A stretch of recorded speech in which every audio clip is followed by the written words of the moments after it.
Dios les bendiga. ¿Estamos preparados para escuchar algo de parte del Señor? Muy bien. Bueno, su botiquín, no sé si en todos los países se llama igual. Botiquín, donde tenemos los remedios, el ibuprofeno, el APAP, el Tylenol, acá no, Tylenol, etcétera.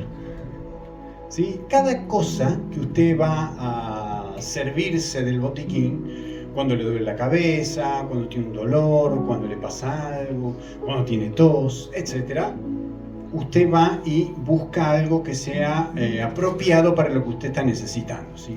Entonces, para no equivocarse, lee las instrucciones de uso, la etiqueta, para qué era. Acá dice, sí, esto es lo que necesito. Entonces, le duele la cabeza, toma un ibuprofeno. Tiene un dolor, tiene un tos, un jarabe y lo que sea. Pero siempre respetando las instrucciones de uso. ¿Sí? Normal. ¿Está bien? ¿Estamos de acuerdo? ¿O ustedes no tienen nada de eso? Tal vez no tienen un botiquín, pero en algún rinconcito tendrán algo, una papa, ¿sí? Por las dudas, ¿no? Mínimo. Bueno, aquí tengo algo que ha perdido su etiqueta.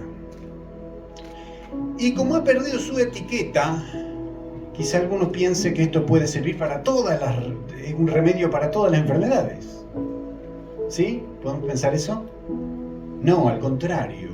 Al contrario, nosotros pensamos, vemos esto, se le perdió la etiqueta, las instrucciones de uso, ¿y ahora para qué sirve? Y no, si no recuerda, no sirve para nada. No sirve para nada. Pierde su valor. ¿Sí? Pierde su valor.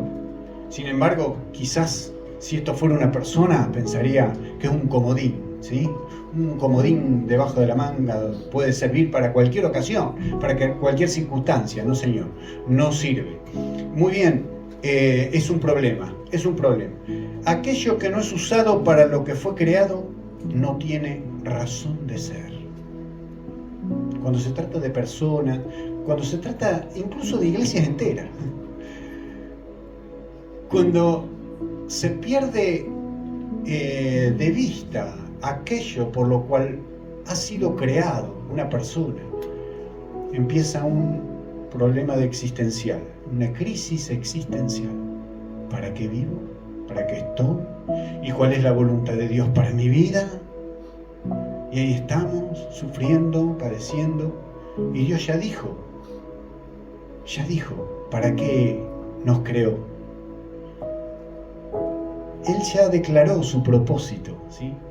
El problema no está en lo que Dios ha hecho o en lo que Dios no ha hecho, sino en que si hemos perdido la etiqueta, si hemos perdido las instrucciones de uso.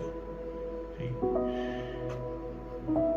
Nosotros tenemos en la Biblia, que es la carta de Dios para los hombres, todas las respuestas.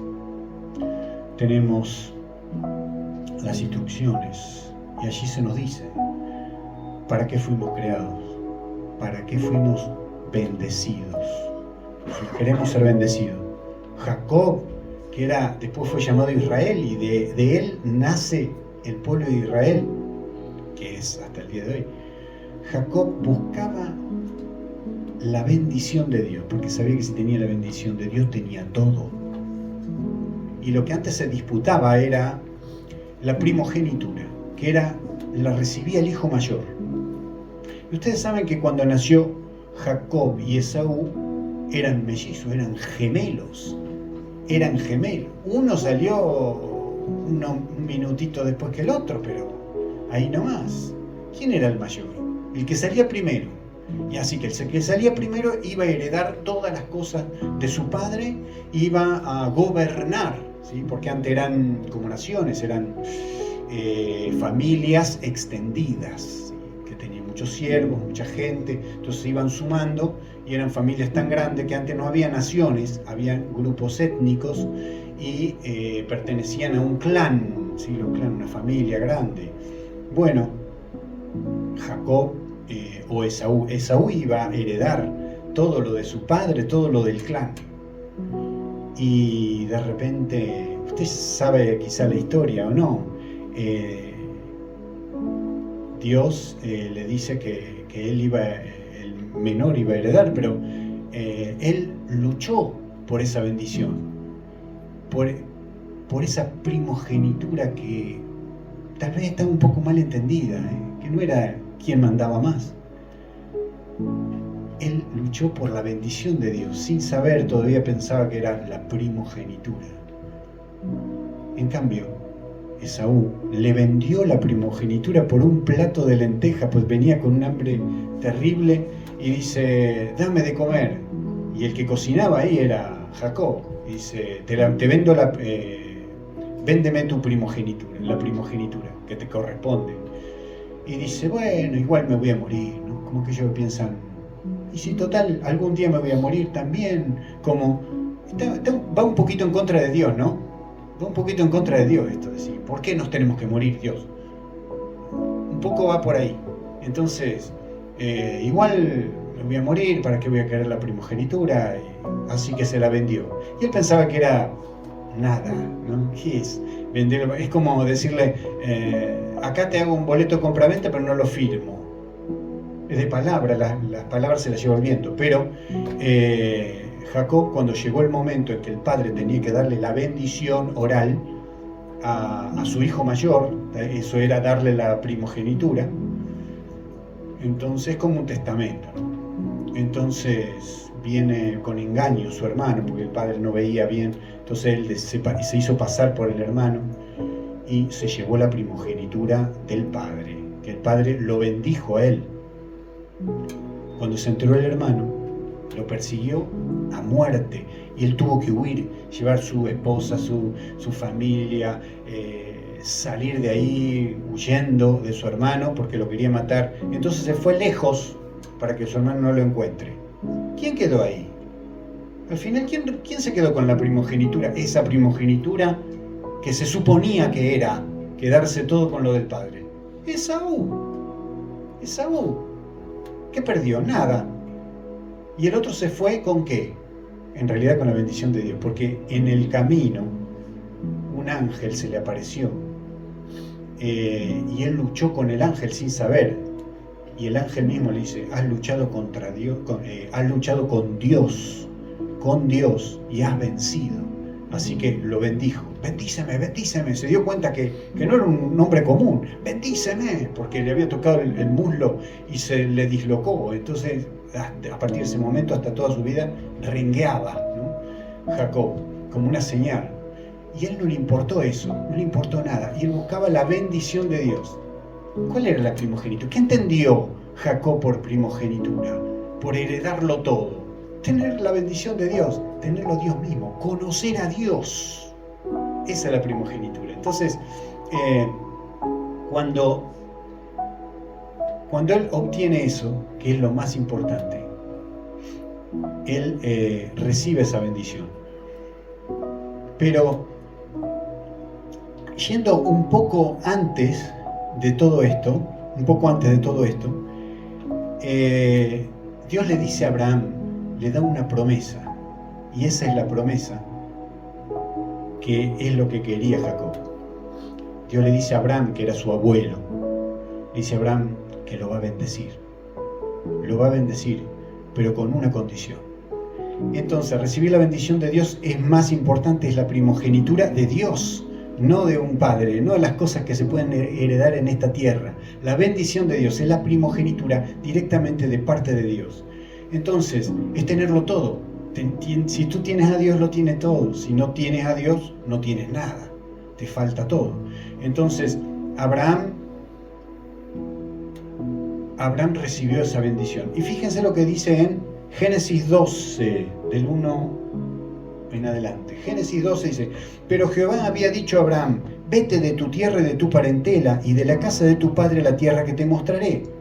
Y haré de ti una nación grande, y te bendeciré y engrandeceré tu nombre. ¡Wow! ¿Qué más quiere una persona que eso? Pero todo iba a ser para él. Iba a ser una persona muy bendecida por Dios y todos iban a admirar, decir, ¡wow! ¿Cómo lo bendijo Dios a este hombre? ¿Era para eso? Seguimos leyendo. Engrandeceré tu nombre y serás de bendición. Hay una condición. Te voy a bendecir para que seas de bendición a otros.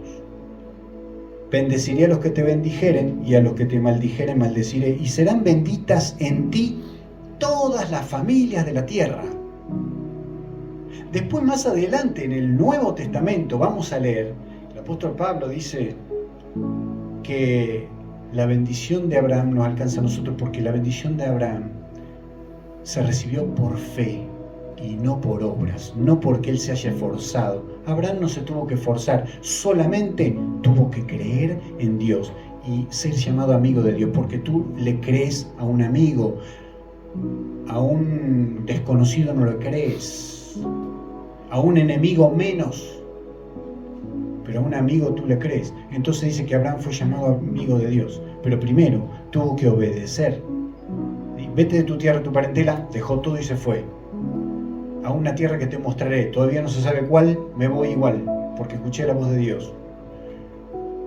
Eso es creer, eso es darle crédito a la palabra de una persona que realmente merece que yo le crea. Dios es Dios. Dios no te va a fallar. Por eso es que debemos creerle antes de ver las cosas, porque eso se llama fe. Y lo que Dios está buscando es fe, antes que suceda. Incluso Dios te va a pedir algo que creas en algo que todavía ni siquiera aparezca en la Biblia. Es decir, no una locura, no una herejía, no. Alguna cosa que Dios nunca haya hecho todavía, ¿no? Que tú no lo hayas leído en la Biblia, que no hayas escuchado. Para eso se necesita fe. Porque es fácil creer un poco en lo que ya sucedió muchas veces. Lo que Jesús lo hizo cuando estaba en esta tierra, y si ustedes van a hacer mayores obras. Pero es difícil creer en algo que todavía nunca se vio. Como cuando Él iba a resucitar a Lázaro. Va a resucitar y nadie creía. Y todos creían, sí, va a resucitar en el día postrero, va a haber un día que la resurrección. Nosotros creemos, los fariseos creían en la resurrección, los saduceos no creían en la resurrección, y entonces ahí se dividían y eran las grandes discusiones. Entonces, no, yo soy de los que creen en la resurrección, ¿no? En el día postrero. No, yo soy la resurrección y la vida, dice Jesús. El que cree en mí, aunque esté muerto, ahora vivirá. Y el que está muerto en delitos y pecados, vivirá.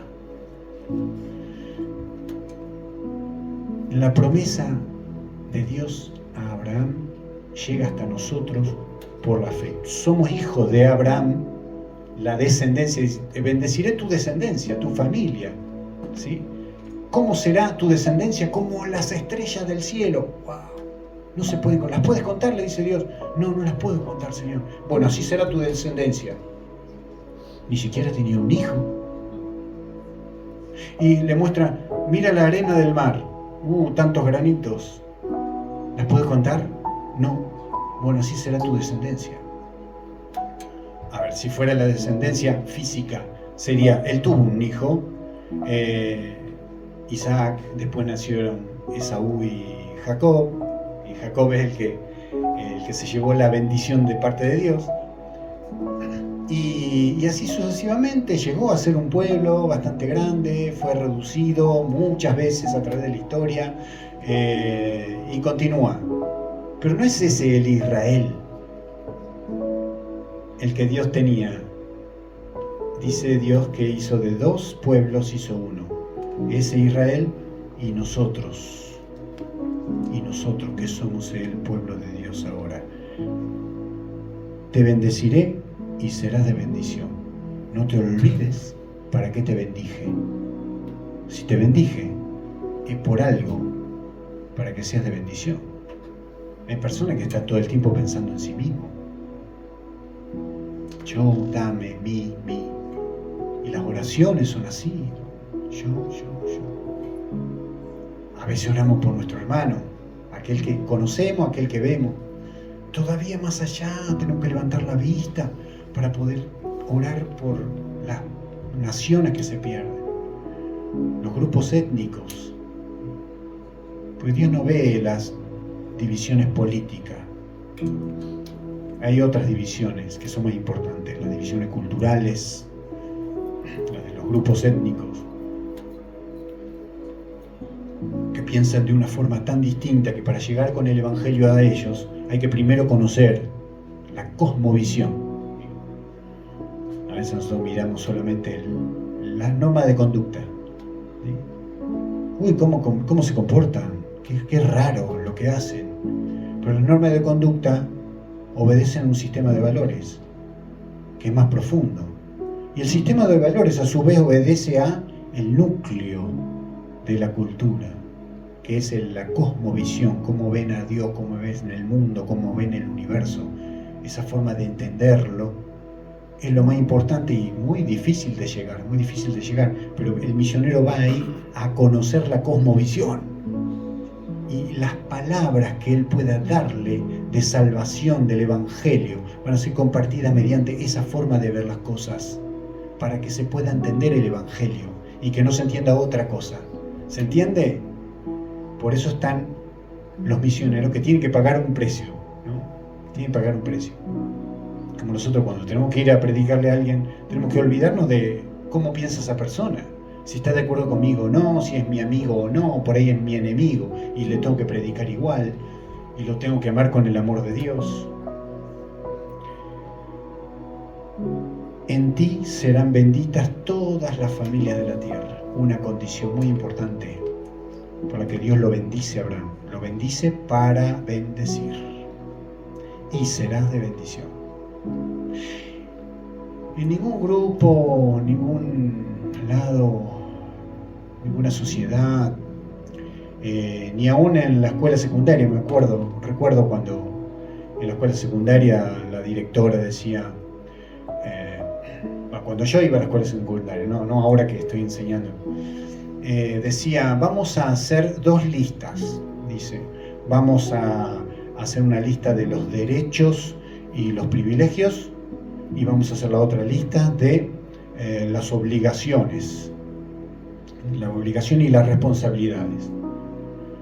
Y a nadie se nos ocurría en ese momento ni superficialmente, siquiera hasta ni para hacer un chiste se nos ocurría, de decir, no, solamente nos vamos a quedar con los derechos y los privilegios y lo otro no lo queremos.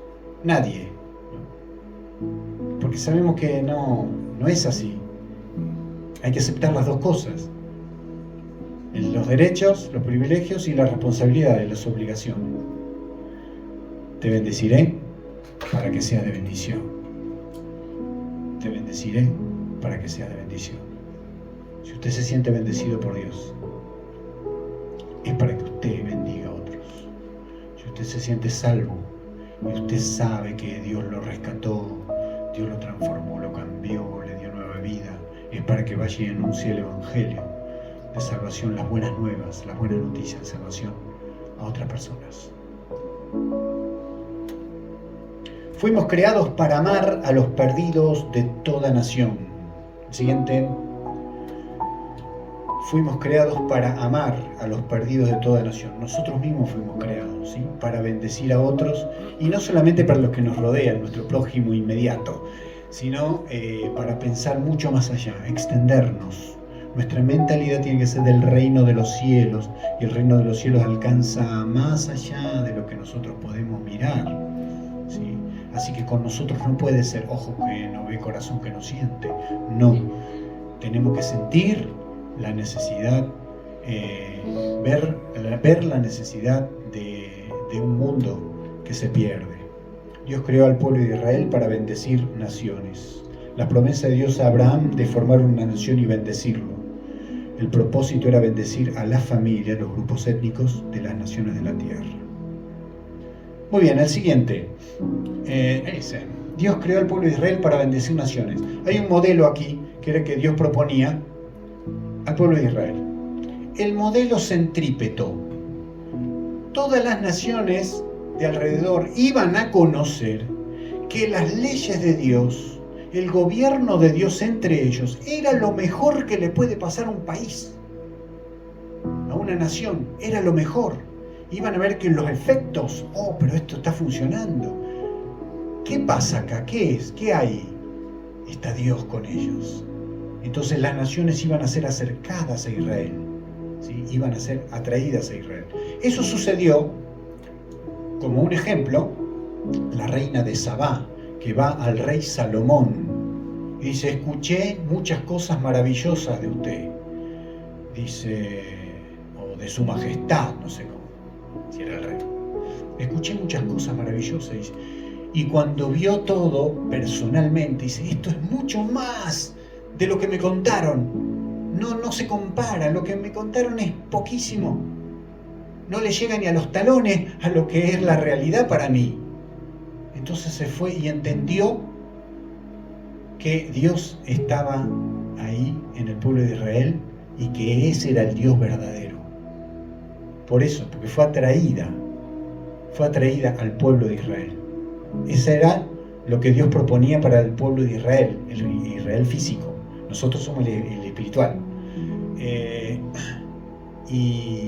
Y bueno, como siempre digo, lo que pasaba en el Antiguo Testamento son símbolos para lo que nos pasa a nosotros. Sin embargo, el pueblo falló en este modelo. ¿Por qué? Porque en vez de que la gente, los de afuera, se conviertan a ellos se convertían a los de afuera y seguían los ídolos, las imágenes, a dioses falsos. Y Dios los tenía que castigar. Al final se terminó ese plan. Falló porque falló el corazón humano. El ser humano falló. Así que el modelo centrípeto no funciona, hermano. No funcionó, no. Ese modelo no. A veces pensamos que, bueno, si Dios me prospera y yo soy rico y tengo mucho, la gente me va a preguntar y va a decir, ¿qué tienes tú que no tengo yo? Tengo a Dios que me prospera. Pero no funciona porque es el modelo centrípeto. No es atraídos hacia nosotros, es atraídos a Dios. Puede ser que alguna vez Dios quiera manifestarse así, puede ser. Que Dios lo bendiga a usted, quizá con cosas materiales que no se pueden conseguir o algo así, y que es obviamente que es porque Dios le proveyó. Entonces usted puede contar, yo no tenía ni para comer, pero Dios me así, hizo milagros y me proveyó. Podría ser, ¿sí? Pero no nos centramos en las cosas materiales, ¿sí? Porque no ese es el Evangelio. Pero puede ser, claro. Pero no es eso el modelo centrípeto, sino que lo importante para la iglesia es otra cosa. Dios pide para la iglesia otra cosa. No que vengan hacia nosotros, no que sean atraídos hacia nosotros, hacia el grupito, sino que el grupito salga. Cuando Jesús dice, id por todo el mundo y predicad el evangelio a toda criatura, dice, id, vayan. No es acá. Acá adoramos al Señor, acá escuchamos la palabra de Dios, acá nos nutrimos, acá nos juntamos con nuestros hermanos, nos damos fuerza, nos damos ánimo, una palabra de bendición. Pero nuestro trabajo está afuera. Nuestro campo de acción está afuera, en el trabajo. Acá es fácil ser cristiano. Allá afuera Dios nos necesita dando testimonio real de que vivimos una vida santa y que se puede vivir una vida santa y que hay victoria en el nombre del Señor. Dios creó a la iglesia para que haga discípulos a todas las naciones. Romanos 4:16. Por tanto, es por fe para que sea por gracia. Gracia es un don inmerecido, un regalo, a fin de que la promesa sea firme para toda su descendencia, la de Abraham, no solamente para la que es de la ley, sino también para la que es de la fe de Abraham, el cual es padre de todos nosotros. ¿Cómo es padre Abraham de todos nosotros? Mediante la fe, porque nosotros creemos en esas promesas, esas bendiciones que son de Abraham, también son para nosotros, pero para bendecir. Tiene que cumplir la función de bendecir a otros, ¿sí? No es mostrar cuánto tengo, es bendecir, mostrar a un Dios grande, ¿sí? Mostrar a un Dios grande. Pero es saliendo es llevando el Evangelio, y por todo el mundo, predicar el Evangelio a todas las naciones. ¿Se olvidó Dios de esta promesa? ¿Acaso ya no le importan más las naciones? Como le dijo a Abraham, te bendeciré será a todas las familias de la tierra. En esa época la familia eran clanes, familia extendida, que llegaron a ser las naciones de la tierra. Entonces era a todas las naciones. ¿Se olvidó Dios? Pasaron los años, pasó el tiempo, envió a su Hijo. ¿Y qué dice su Hijo? Y por todo el mundo predicar el Evangelio a toda criatura, a todas las naciones, bautizándolo en el nombre del Padre, del Hijo y del Espíritu Santo. Jesucristo dijo: y hacer discípulo a todas las naciones, y por todo el mundo y predicar el Evangelio. Marcos 16:15. Dios creó a la iglesia para que haga discípulo a todas las naciones. El siguiente. Modelo centrífugo. El centrípeto era que atraía hacia el centro. Y ahora en la iglesia es el modelo centrífugo. ¿Vieron el lavarropa? La fuerza centrífuga es la que seca la ropa, ¿no? Bueno, la escurre. Pero esa función es la función centrífuga, que se fuga del centro. Y sabe que Dios ya había dicho, Jesús le había dicho a los discípulos: vayan por todo el mundo, prediquen el Evangelio a todas las naciones. Y los discípulos, porque como Jesús le dijo, me seréis testigo en Jerusalén, en Judea, la región, en Samaria, toda la zona, y hasta lo último de la tierra, como ciudad, provincia, no sé, Chelnitza, barrio, provincia, nación y las naciones, el resto del mundo. ¿Sí? ¿Se entiende? Bueno. Y como ellos pensaban que estaban, como vivían en Jerusalén, la primera iglesia estaba en Jerusalén. Y era una iglesia grande. Primero, arrancaron con 30.000, con 3.000. Con 3.000 arrancaron en Pentecostés. Ya la iglesia ya de primera ya tenía 3.000 miembros, 3.000 personas. Y después se fueron añadiendo más, no quiero ni pensar cuánto eran. Pero era un montón, una mega, la única. ¿Y qué pasó? Empezaron, ¿qué conocían ellos? El modelo centrípeto. Entonces empezaron adentro. Y no, primero vamos a ganar toda Jerusalén, y después cuando hayamos ganado a Jerusalén, vamos a ir a Judea, a Samaria, lo último de la tierra. Y esa no era la idea, era simultáneamente predicar en Jerusalén, simultáneamente a la vez predicar en Judea, en Samaria y hasta lo último de la tierra. Y como ellos se acomodaron en el banco y se quedaron muy tranquilos y decir, y ahora esperaremos la venida del Señor. Cristo viene pronto. Y sí, Cristo viene pronto. Y nos acomodamos y decimos, wow, qué bueno, qué lindo se está en la iglesia. Oh, ahora pusimos el aire acondicionado. Y ahora vamos a estar más cómodos, ¿sí? Menos queremos salir. La calefacción, bueno, aquí tiene que haber calefacción. Pero estamos calentitos. En invierno, fresquitos, en verano, no dan ganas de salir, ¿no? Y ellos también se acomodaron como todo ser humano. ¿Qué pasó? Hechos 1:8 dice, pero él les dijo, recibiréis poder y me seréis testigo en Judea, Samaria, hasta lo último de la tierra. O sea, ir. Como no se cumplió Hechos 1:8, tuvo que suceder Hechos 8:1. Al revés, 1:8:8:1. Capítulo 8, versículo 1 dice que hubo una gran persecución en Jerusalén contra los cristianos y fueron repartidos por todos lados. Tuvieron que huir, cada uno se fue para donde Dios le ayudó que fuera. De esa manera, ellos pudieron llevar el Evangelio fuera de Jerusalén. Y a mí me gustaría que no sea necesario eso. Pero a veces es necesario, pues los seres humanos siempre somos cómodos, somos lo mismo, ¿no? Somos iguales, y eso hay que reconocerlo. Entonces, Dios creó a la iglesia para que discípulos a todas las naciones, modelo centrífugo, la iglesia hispana, sale por todos lados, bueno, modelo centrífugo, fuimos cambiados en nuestra naturaleza para amar a los perdidos de toda nación.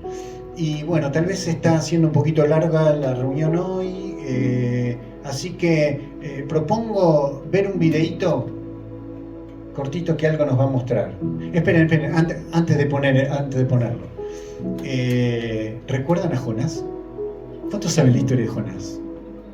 El profeta que tenía que ir a profetizar, en realidad él sabía muy bien que era para salvación, y él no quería la salvación de su enemigo, eran los enemigos acérrimos de Israel.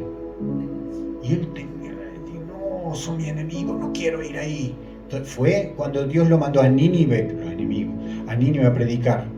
Era juicio, así que él podía decir, juicio, bien, ahora le voy a predicar juicio y le va a caer el juicio, pero él sabía algo más de Dios.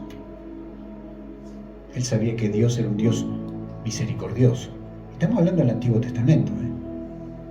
Algunos piensan que el Antiguo Testamento Dios era... No. Dios el mismo ayer, hoy y por los siglos. Él antes también era misericordioso igual que ahora. Entonces Jonás sabía que Dios lo quería salvar. Y él no quería que Dios lo salve, porque era su enemigo. Su ideología no se lo permitía. Su forma de pensar no se lo permitía. ¿Dónde se fue? Al otro lado. Al otro lado, al lugar más lejos conocido, Tarsis. ¿Dónde era Tarsis?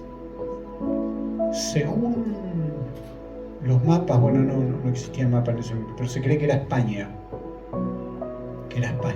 Sí, la costa de por Málaga, por ahí, poco antes.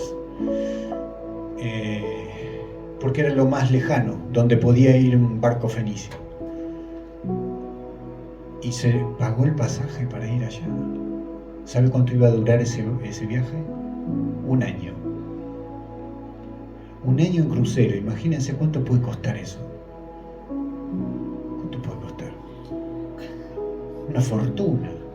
¿Y saben qué? Jonás metió la mano en el bolsillo, tenía plata, agarró y pagó su pasaje y se fue, para estar lejos de la presencia de Dios, para desobedecer a Dios. Él pagó un gran precio. Imagínense.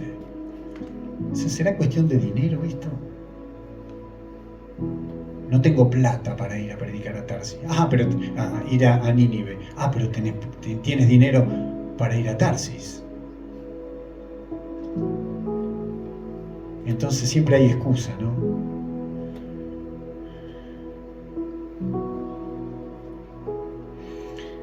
¿Qué necesitaba Jonás? Cambiar su naturaleza. Y aunque hasta el final no vemos que Jonás haya cambiado su naturaleza, no lo sabemos, siempre hay un interrogante ahí que Dios le dice a Jonás: ¿y tú te preocupas tanto por ti mismo? Y hay 120.000 personas cuando Dios los salvó, no los castigó, les perdonó, porque ellos se arrepintieron de todo corazón. Eso es lo que no entendía Jonás, el gran amor de Dios, hasta dónde llega. Dice: ¿tienes tú mi lástima de ti mismo? Todo el tiempo pensando en ti mismo, centrípeto. Y no tienes lástima de aquellos que ni siquiera saben por qué hacen lo que hacen. No saben la diferencia entre su mano derecha y su mano izquierda. Que había muchos niños también, inocentes. Ahora nosotros sí fuimos cambiados nuestra naturaleza para amar a los perdidos de toda nación. Ahora sí, por favor, a ver el video.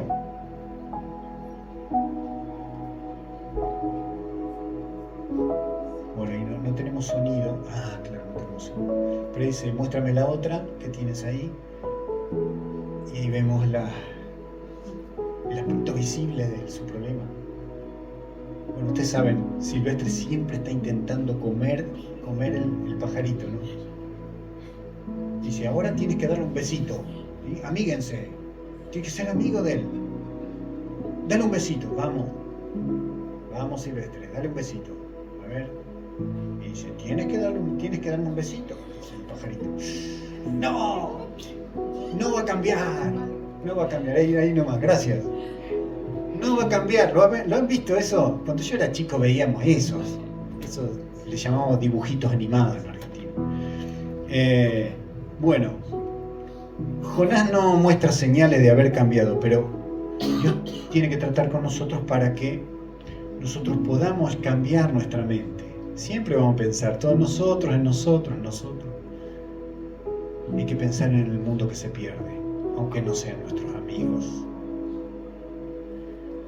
Fuimos cambiados nuestra naturaleza para amar a los perdidos de toda nación. El amor de Dios que disfruto me impulsa a amar a otros. A ver, soy deudor. El apóstol Pablo dice, soy deudor a griegos, a no griegos, a judíos, a no judíos, a israelitas, a no israelitas. A todos soy deudor, debo. Tengo una deuda enorme. Tengo que predicar el evangelio. A sabios y a no sabios soy deudor. Si le predicamos a la gente que creemos que, este tiene dinero, este es una persona muy importante en la sociedad, vamos a predicarle para que se convierta. A sabio y a no sabio, todos. Predicar el evangelio a toda criatura. Soy deudor. El amor de Dios me habilita para amar a otros. Significa que soy capaz. Soy capaz. Fui cambiado en mi naturaleza. Dios me dio algo nuevo para poder amar, aún hasta los enemigos. Me habilita para amar a otros. Una cosa es, soy deudor, tengo la obligación. Pero no, tranquilo. Eres capaz también, porque Dios te capacita, porque Dios te habilita para amar a otros. Hebreos 12:2 dice, por el gozo puesto delante de él sufrió la cruz, menospreciando lo oprobio, sentó a la diestra de Dios y bueno, fue autor de una salvación enorme. Jesucristo, no le importó pasar lo que tenía que pasar y lo pudo hacer. ¿Por qué lo pudo hacer? Por el gozo puesto delante de él. Siempre hay un gozo. Yo me acuerdo cuando era chico, no me gustaba ir a los anexos. Es decir, mi padre fundaba iglesias, entonces tenía anexos hasta que se hagan iglesias, y yo iba ahí, tocaba la guitarra, cantaba y servía, pero a veces no siempre lo hacía contento. Y iba igual por obediencia, pero volvía contento, volvía feliz. Y qué lindo lo que hice, qué bueno lo que hice, me sentía gozoso. Entonces, primero hay que obedecer, ¿sí? Y lo más difícil es ir. Y después uno dice que irá llorando el que lleva la preciosa semilla, pero volverá con regocijo trayendo las gavillas, es decir, el resultado, la cosecha. Y el amor de Dios me compromete con otros, soy responsable.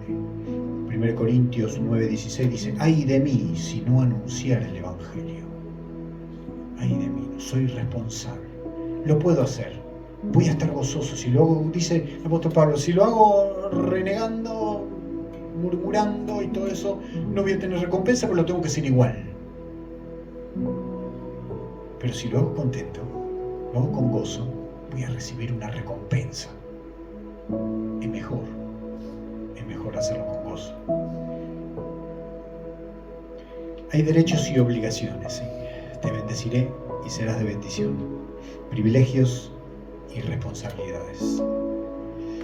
Fuimos llamados a amar a los perdidos de toda la nación. Entonces, ahí había una canción que era, te pido perdón por mi ciudad. Una canción misionera, se supone misionera, ¿no? Pero decía, te pido perdón por mi ciudad. Te pido perdón por mi gente, lo mío.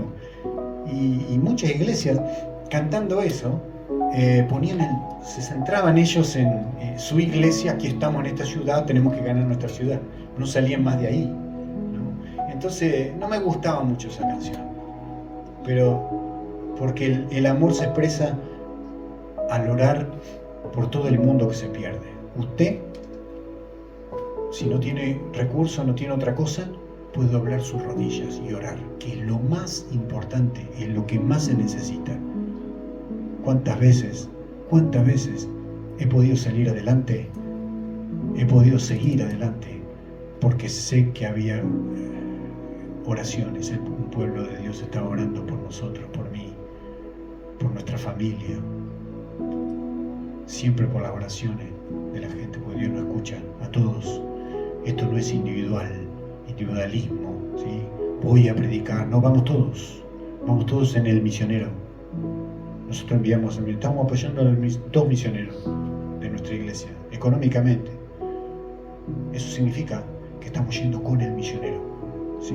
Estamos yendo con el misionero, porque le estamos ayudando a estar ahí y a predicar. El amor se expresa al dar. No siempre dar es dinero. Dios dio a su único hijo, que era lo más precioso que tenía. Y cuando nosotros damos aquello que tal vez nos cuesta, en realidad no estamos desprendiéndonos.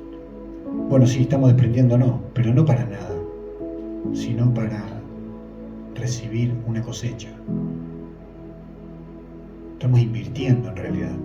Invirtiendo. Usted sabe que una inversión siempre da más resultados. No es tirar la plata, no es guardarla sin nada. Incluso hasta si usted pone en un depósito a plazo, recibe un porcentaje. Así que sabe que es una inversión también. El amor se expresa al dar, el amor se expresa al ir por todo el mundo. O voy o envío a un misionero. Es así. O voy o envío a un misionero. O llamo a un misionero. O apoyo a un misionero. ¿Sí? Que el Señor nos ayude, que podamos poner en práctica esta palabra. Que Él sea todo para nosotros, pero no nos olvidemos que de todo lo que nosotros recibimos tenemos una responsabilidad, que es compartirlo con otros. Mensaje de salvación, compartir con otros. Salvación, mensaje de salvación. Recibimos una bendición, lo que sea, incluso material, bendecir a otros. ¿Qué puedo hacer con esto? Lo pongo en las manos del Señor. Algo se puede hacer. Estemos de pie y oremos al Señor.